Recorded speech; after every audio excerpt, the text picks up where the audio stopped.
Bună ziua, frumoși mei Scorpion! Bine ați venit, dragii mei! Astăzi facem etalarea cu mesaje bonus pentru voi, toți cei care aveți Soare, Luna, Ascendent sau Venus în Scorpion.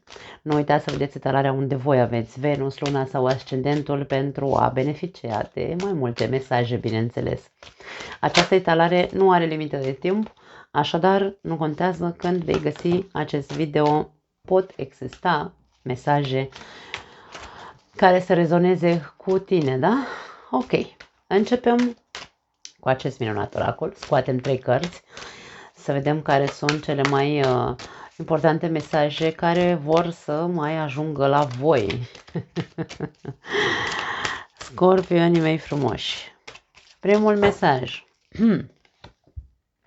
Provocare, cum să nu? De ce nu?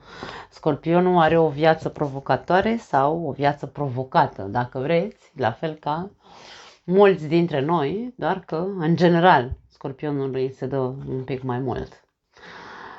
Provocat, ești provocat să fii fericit. Din nou ajungem, am mai văzut acest aspect la voi.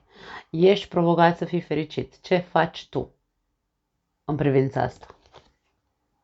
Responsabilitate. Îți asumi responsabilitatea pentru viața ta sau lași viața să te țină într-un labirint fără ieșire? Întreabă-te.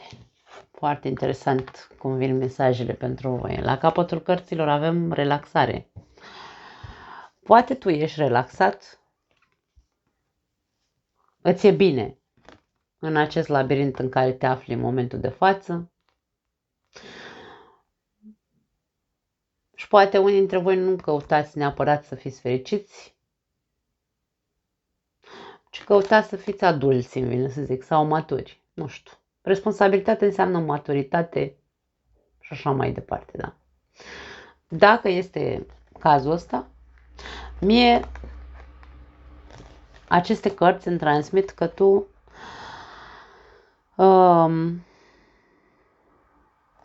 vei fi pus la probă în continuare în ceea ce privește inimioara. Dacă ești într-un labirint de suferință, să zicem așa, pentru că, uite, tu ți-ai asumat responsabilitatea acum, domne, na, uite, nu știu, prefer să stau așa liniștit în banca mea, am avut experiențele mele din punct de vedere amoros sau emoțional și nu mai mi-arde pur și simplu să mai intru într-o relație. Îmi asum faptul că prefer să stau așa nefericit. Nu mă interesează, bine, nefericit între ghilimele, că poate tu ești bine cu tine, da? Prefer să stau acolo decât să mă mai bag iarăși în alte labirinturi de iubire, cum ar veni, nu? Îmi văd de treaba mai de viața mea, mă responsabilizez, doar că eu simt aici că unii dintre voi veți fi în continuare provocați. Ori vor veni către voi situații care să vă pună la probă din nou și din nou și din nou inima, ca voi să vă asumați odată pentru totdeauna fericirea asta, adică nu veți scăpa, indiferent cât de mult fugiți de iubire, tot nu veți scăpa cumva de ea. E ca și cum se zice, degeaba stai și ești tu relaxat, așteaptă-te aici că mai vine o probă din punct de vedere emoțional pentru tine. Dacă aveți deja o relația asta probabil că dacă avem o problemă aici, pentru că e o probă, totuși vorbim despre o probă, o provocare. Provocarea vine, de exemplu, dacă aveți probleme în relație, provocarea vine cu asumarea responsabilității actelor noastre. Fiecare dintre noi trebuie să-și asume partea lui de muncă în relația asta. Da. Fiecare dintre voi probabil că veți fi, într-un fel sau altul, puși la probă să răspundeți la întrebarea cu cât la sută contribui eu în relația asta, ce îmi asum eu pentru a fi fericit, pentru a menține fericirea în relație, ce mi-asum și cât îmi asum. Vor fi probe. Poate că aici este vorba despre a încerca să fiți cât mai pregătiți, îmi vine să zic, posibil, să faceți față acestor probe care vă vor pune într-un fel sau altul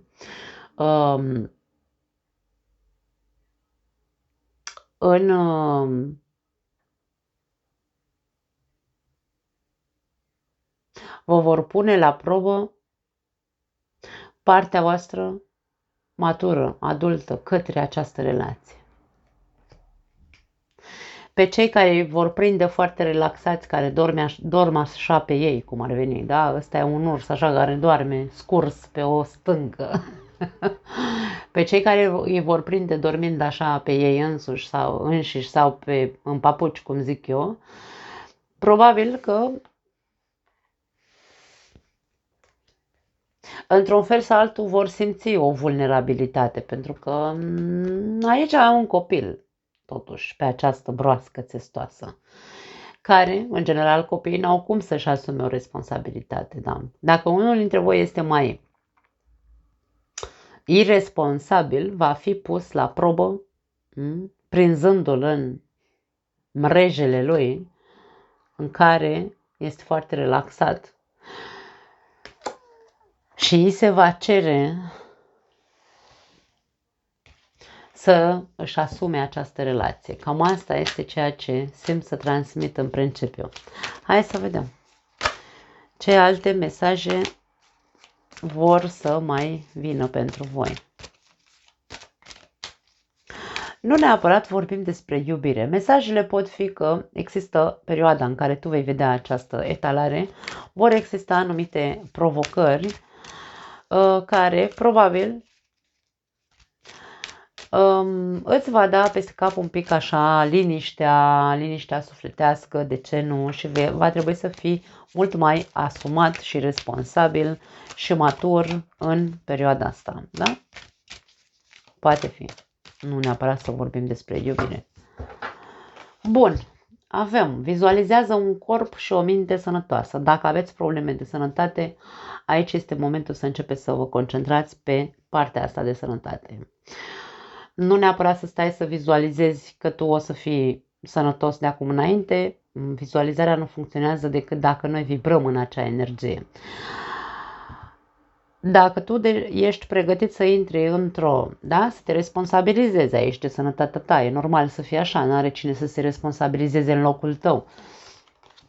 Dacă tu, pentru tine, este complicat în momentul de față, că aveam aici labirintul ăsta, e complicat, să zicem așa, să fii 100% concentrat doar pe sănătate, că mai sunt și alte responsabilități în această viață, pur și simplu aici vizualizarea te poate ajuta în momentele de relax. Când tu, uite, îți pui căștile în urechi, îți pui o muzică din asta de relaxare și încerci să te apropii cu energia ta și cu gândul că din punct de vedere al sănătății, încet, încet vei fi mai bine. În fiecare zi ești mai bine, da? Un fel de mantre, folosește-le în cazul în care ai probleme de sănătate. Recunoașteți primul gând cu care te trezești dimineața. Fiecare dintre noi avem stările noastre. În momentul în care ne trezim dimineața și, de exemplu, ne trezim, uite, bine dispuși. Astăzi mă trezesc bine dispusă și am chef să încep această nouă zi. Rămâne pe umerii mei. Responsabilitatea te acompaniază în această perioadă, dragă Scorpion. Rămâne în mâinile mele ca eu să rămân în această energie. Nu să mă las influențată din exterior de tot felul de persoane care încearcă să mă bage pe aici, prin tot felul de, nu știu, probleme sau discuții de-astea țepoase sau nu știu. Da? Deci rămân în responsabilitatea mea ca eu să pot să rămân în continuare în energia asta în care m-am trezit dimineață. Nu permit nimănui să-mi strice buna dispoziție, să zicem. Dacă mă trezesc cu fundul în sus, că uite, am și o, da, m-am trezit cu fundul în sus, cu piciorul stâng, cum se zice, m-am dat jos din pat, recunosc, ok, am o zi proastă astăzi. Ce-mi rămâne de făcut? Să mă bag mai adânc în gânduri negre și să, știu și eu, să nu ies de acolo 3 zile? Din nou vorbim despre tu ești responsabil de fericirea ta sau de buna dispoziție, da? Recunoaște care este constant primul tău gând când te trezești. Încearcă să observi acest lucru la tine, pentru că aici, cum am pornit cu prima carte, provocare sau labirint dacă vrei, ar trebui să te observi mult mai mult în această perioadă. Abandonează resentimentele foarte tare. Mesajul ăsta e a 3-a oară când iese, probabil. Sunteți a treia zodie, vreau să zic.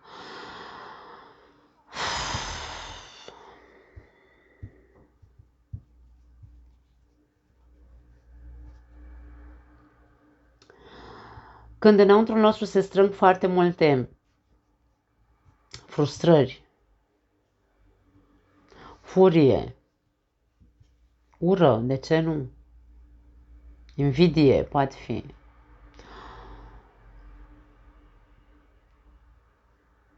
Aceste resentimente pot fi, această persoană are inimioare în mână, da? Dar s-au înnegrit. Deci, inima asta nu mai e roșie. Să mai multe, inima asta a fost făcută bucăți și acum e neagră, da? Bucățele de inimă neagră, resentimente față de cineva, resentimente față de viață, că, Doamne, n-am avut și o parte de cineva capul pe umeri. Resentimente în legătură cu iubirea, da? Cu fericirea. Aici, din nou, eu nu pot să zic, totul se învârte în jurul responsabilității în această perioadă pentru voi. Indiferent ce s-a întâmplat în viața mea, indiferent cât de mult am suferit, indiferent cât de mult am strâns în mine ranchiună, furie și ciofia, până nu o vărs, până nu o scot afară, pentru că această persoană se vede, o are aici aproape de gură, da? Până nu o vărs, nu o vomit, cum zic eu câteodată. Îmi vine să strănut. Da, n-a vrut să iasă. La balanță a ieșit, la voi nu a vrut să iasă. În fine, am fost un pic răcită, încă mai am niște urme de răceală, dar până nu vomit tot ce am în mine negru, asumându-mi, dacă am de zis cuvinte grele, le zic, frate, că n-am cum altfel. Eu cum, Doamne, iartă-mă să mă vindec dacă nu scot veninul din mine? Aici este venin ceea ce tu ții. Da? Cine e responsabil pentru veninul pe care îl are? Nu cine e responsabil pentru că tu ai acumulat venin, cine e responsabil pentru că îl ții în tine? Tu, n-are cine altcineva să fie responsabil. Da? Așadar, în loc să stau așa, să dorm în papuci, continuăm, și să zic, ducă-se, Doamne iartă-mă, iubirea și fericirea și nu mai îmi trebuie veci vecilor, amin? Decât să faci asta, mai bine asumă-ți, pentru că vei primi tot timpul. Vei primi multe alte probe în legătură cu, probabil, cu resentimentele astea. Ori îți vei vedea sănătatea afectată, atenție mare, pentru că deja începem să intrăm foarte profund în această etalare, nu știu pentru cine este, dar aici ți se spune să vizualizezi un corp și o minte sănătoasă. Mintea ta și corpul tău nu par a fi sănătoase. Da? Nu mă refer că ai luat o razna, nu la asta mă refer. Mă refer că atunci când strângem și strângem și strângem și ni se negrește sufletul, de unde vine? Că totul vine din minte, nu vine de aici, vine, da? Uite așa, labirintul ăsta care l-ai în capul tău. Dacă deja vezi semnale în corpul tău că ai început să ai probleme de sănătate, indiferent care sunt ele, nu contează. care au pornit în momentul în care tu ai început să ai această problemă cu ranchiuna, resentimentele și așa mai departe. Și vezi care e primul gând care îți vine în minte când te dai jos din pat. Care e? Ăsta? De aoleu, să-mi bag piciorul în ea de viață, iar începe o nouă zi? Ia vezi, ai grijă, pentru că aici vorbim despre probleme de sănătate mult mai mari decât dacă deja le ai acum, vei avea mult mai mari. Tu trebuie să te responsabilizezi odată pentru totdeauna. Nu zice nimeni, ok, nu mai vrei pe nimeni în viața ta, nicio problemă. Dar vomită ranchiuna din tine. Nu o mai ține pentru că te omoară, te distruge pe dinăuntru. Asta este prova, îmi vine să spun, care va veni către tine, indiferent că vrei sau nu să mai ai pe cineva în viața ta.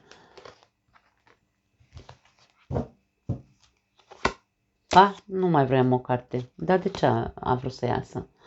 Uite ce vrea să zică, să ieși din roată. Rupe tiparele de obiceiuri proaste. Nu știu ce obiceiuri proaste ai. Poate obiceiurile proaste sunt doar astea, legate aici de a gândi tot timpul negativ, de a fi rămas în acea roată de furie pe cineva anume și nu ai spus ce ai avut de spus și aici te îmbolnăvești singur. Poate fi o roată a obiceiurilor proaste și responsabilitatea. Dragii mei, responsabilitatea este foarte bună atâta timp cât ne ajută să devenim persoane relaxate, fericite și așa mai departe. Da? Dar în momentul în care trăim în această viață doar pentru a ce? Pentru a, nu știu, strânge bani, a construi, habar n-am, un imperiu, dacă vrei, a cumpăra o casă sau ce-o fi ea că înseamnă responsabilitatea asta pentru tine. Dar nu mi-asum responsabilitatea pentru, dacă fac ceva, să fac, domne, uite așa din inima asta mare care o am aici, fac pentru că este ceea ce îmi umple sufletul de bucurie. Dacă tu ești responsabil și este un viciu pentru tine, să zicem așa, să fii adict în a munci, por exemplu, ești din roată. Aici avem obiceiuri proaste ale unora dintre voi, care voi știți care sunt, fiecare cu tiparele lui, da. La capătul cărților, bine, o să las aici cardul ăsta, că dacă tot a vrut să se lipească de mine, observă-ți atitudinea. Avem un alt mesaj care poate n-ar strica să pui mai multă atenție în tine, în cum. Uite, aici persoana asta, eu nu vreau să citesc mesajele de pe spate în momentul ăsta, am simțit doar să iau mesajul cu care vine această carte și ce mi inspiră mie să spun în momentul de față. Avem mesajul cu observă-ți atitudinea. Și aici avem o persoană care se uită în urma ei cu o anumită atitudine. Are mâinile la spate, ca și cum unii dintre voi probabil că ați lăsat în urma voastră un trecut în care a zis ok, eu mi-au mâna de pe trecutul ăsta și plec când văd de treaba mea.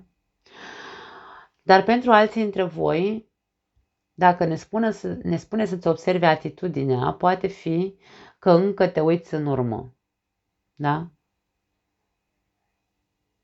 Ceva s-a terminat în viața ta, dar tu încă te uiți în urmă, încă ești în roata asta. Probabil că ăsta este obiceiul prost în care de a zic că te învârți aici într-un cerc, uitându-te în continuare și în continuare în trecut, ducându-te mereu în același punct, care, bineînțeles, îți provoacă resentimente și aici nu mai repet ce am zis mai devreme, da? Chestia cu relaxarea mie îmi lasă impresia că pentru unii dintre voi este vorba despre a vă îndrepta atenția și responsabilitatea către voi înși vă în a vă relaxa mintea, pentru că aici avem o minte cu foarte multe rețele. Neuronii tăi nu reușesc să se odihnească, îmi vine să zic.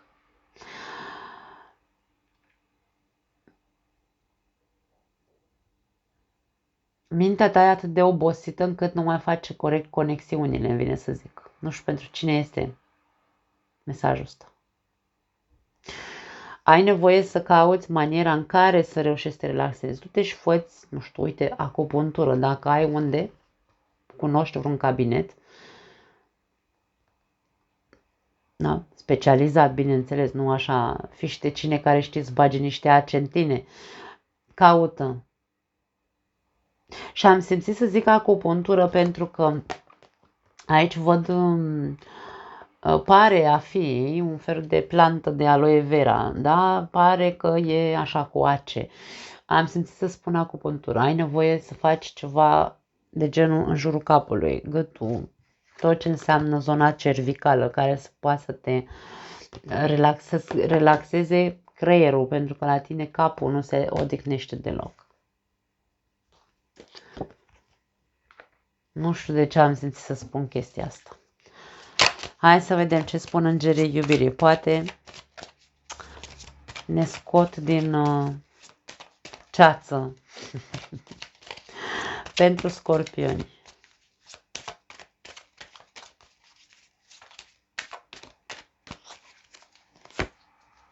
Încredere. Această situație are nevoie de încredere sau credință, dacă vrei. Dacă tu crezi că nu vei putea niciodată să ieși din această roată, să vomiți aceste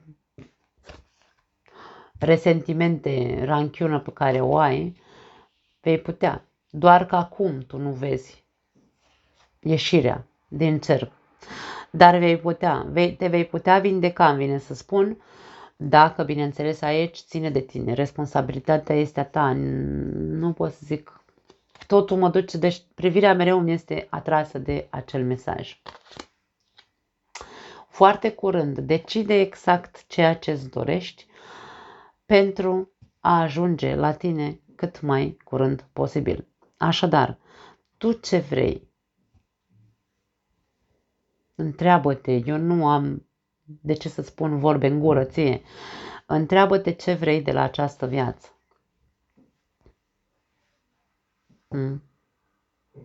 Decide odată ce vrei.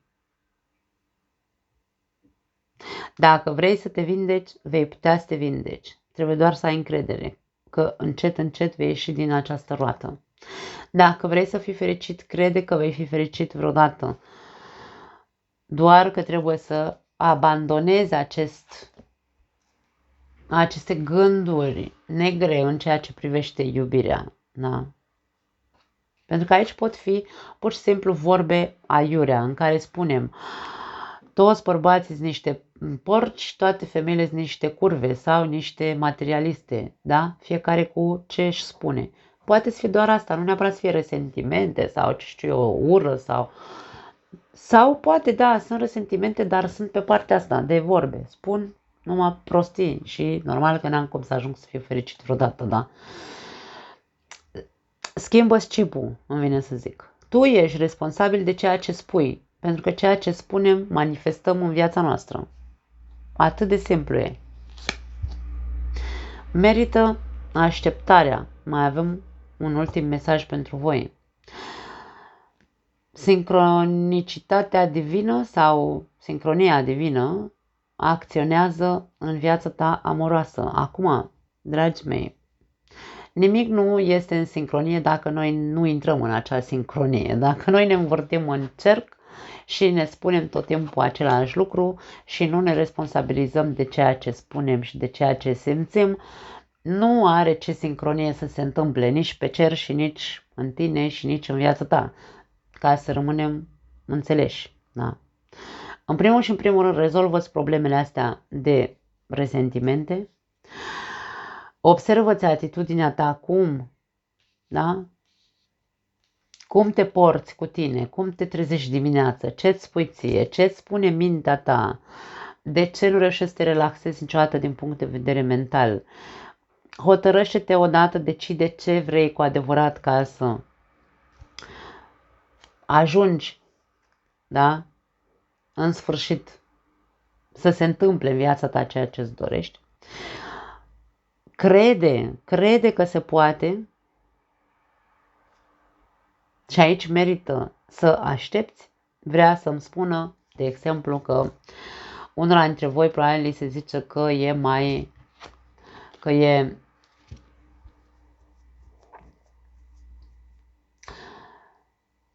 cumva ca și cum se merită să ieși din roata asta, da?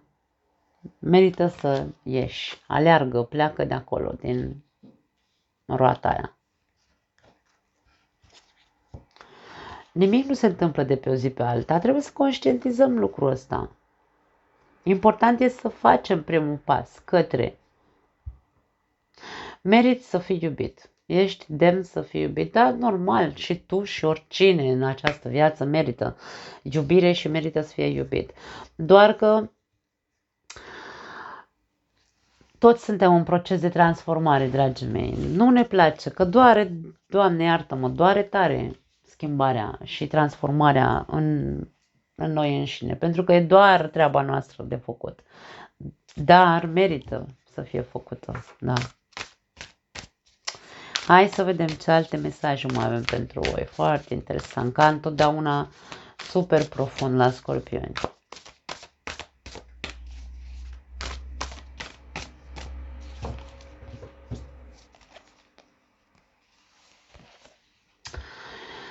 Echilibru, avem aici temperanța pentru voi. Vine cu următoarele mesaje această carte. Compromis, autocontrol și moderație.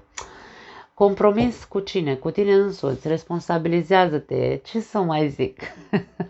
Autocontrolul. Nu e vorba de a mă controla. Scorpionul e foarte bun să controleze. În primul și în primul rând se controlează pe el însuși. Apoi are puterea să controleze evenimentele din jurul lui, dar aici nu e vorba de autocontrol ca și cum mă controlez ca să nu spun ce am de spus. Nu, dimpotrivă, aici se cere să te responsabilizezi prin a scoate tot ce ai în tine rău, ca să nu-ți mai faci rău singur, da? Aici e vorba despre autocontrolul, cât de mult mai vreau eu să mă învârt în cercul ăsta. Ăsta e autocontrolul. Eu mă țin pe mine în frâu când vreau să ajung din nou în cerc, da? Moderația cu, hai să zicem așa, cu picăturica, trebuie să fac câte ceva. Compromis înseamnă față de mine, încet. Uite așa, nu pot, azi nu pot, nu e nicio problemă, mâine fac, dacă nu pot azi, da? Ieșirea asta din roată mă refer.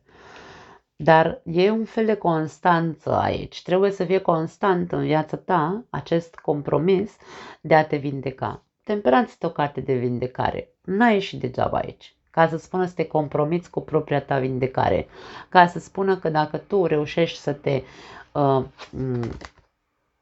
moderezi, să te frânezi, să te controlezi ca să nu mai ajungi în roată în fiecare zi. Măcar, uite, dacă din 7 zile reușești să nu intri în roată 2 zile, e super ok la început. Încet. Temperanța vine cu temperare, da? Cu moderație, da? Încet, nicio problemă. Săptămâna viitoare 3 zile în care reușești să te ții sub control să nu intri în roată, săptămâna cealaltă 4 zile și uite așa, în,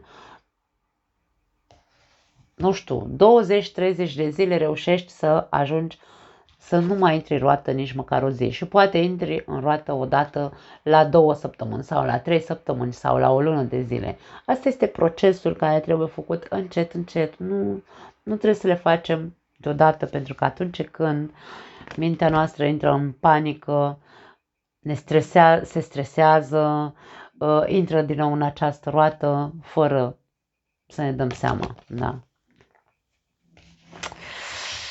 Foarte interesant. Hai să vedem ce mai avem aici. Lumea. Lumea este cartea finalurilor. Este cartea în care poate ni se spune că te apropii de final. Sau de finalul ăsta în care E momentul să te apropii de final, să finalizezi acel ciclu, da? Sau acea perioadă ciclică în care stai de foarte mult timp. Această carte vine cu următorul mesaj. Succes, celebrare sau sărbătorire și finalizare. Deci aici vorbim despre, ok, vei ajunge, bineînțeles, să treci peste, vei ajunge să finalizezi, să te vindeci și așa mai departe. Vei da de băut sau, uite, vii la mine și bem un pahar de vin amândoi sau amândouă, da? Și aici vorbim despre faptul că vei reuși. Ți se spune că vei reuși. Ideea este că trebuie să ai încredere, trebuie să ai voință, trebuie să ai responsabilitate sau să te responsabilizezi de acest aspect. Și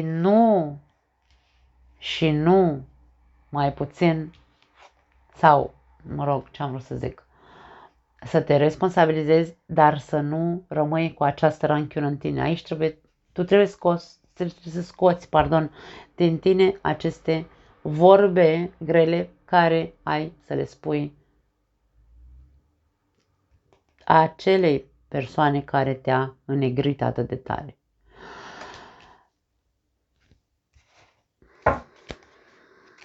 Mai vreau o carte. Regele de pământ. Regele de monede. Avem aici o persoană care vine cu mesajul, sau mă rog, o persoană. Această carte vine cu următorul mesaj. Prosper, generos și de succes. O persoană prosperă, generoasă și de succes. Asta ești tu, dar insist să spun, dacă tu, singura responsabilitate pe care ți-o asumi în momentul de față este pe plan financiar, ai o problemă. Ai o problemă. Viața nu e doar despre finanțe.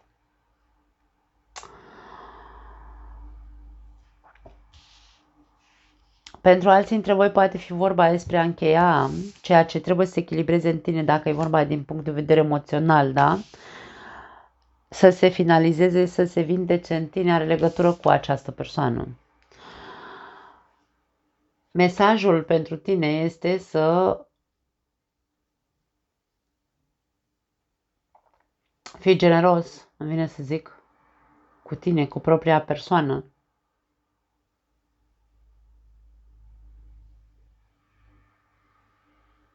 Să crezi că ești o persoană care merită mai mult decât ai avut. Alt mesaj pentru altcineva. Ceea ce ai avut poate n-a fost atât de rău, dar meriți mult mai mult. Pentru că tu ești o persoană care se implică în totalitate. Ești o persoană care dă foarte mult într-o relație. Da? Aici ne spune că meriți să fii iubit. Normal că meriți. Fii generos cu tine. Fii blând cu tine.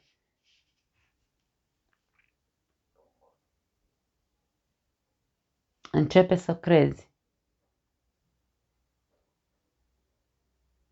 că meritai mult mai mult.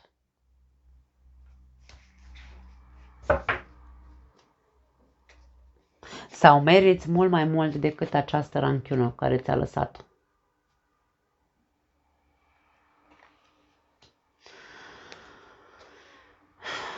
Optul de pământ, foarte interesant, îmi place foarte tare cartea asta aici, în acest set de cărți, este impresionantă pentru mine.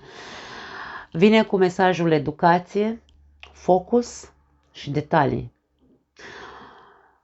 E ca și cum ți se spune, educă-te pe tine însuți, să te focusezi doar pe detaliile importante în ceea ce te privește, în ceea ce îți privește viața ta. Nu doar pe roata asta din trecut, nu doar pe bani, nu doar pe... Deci aici vorba despre tine.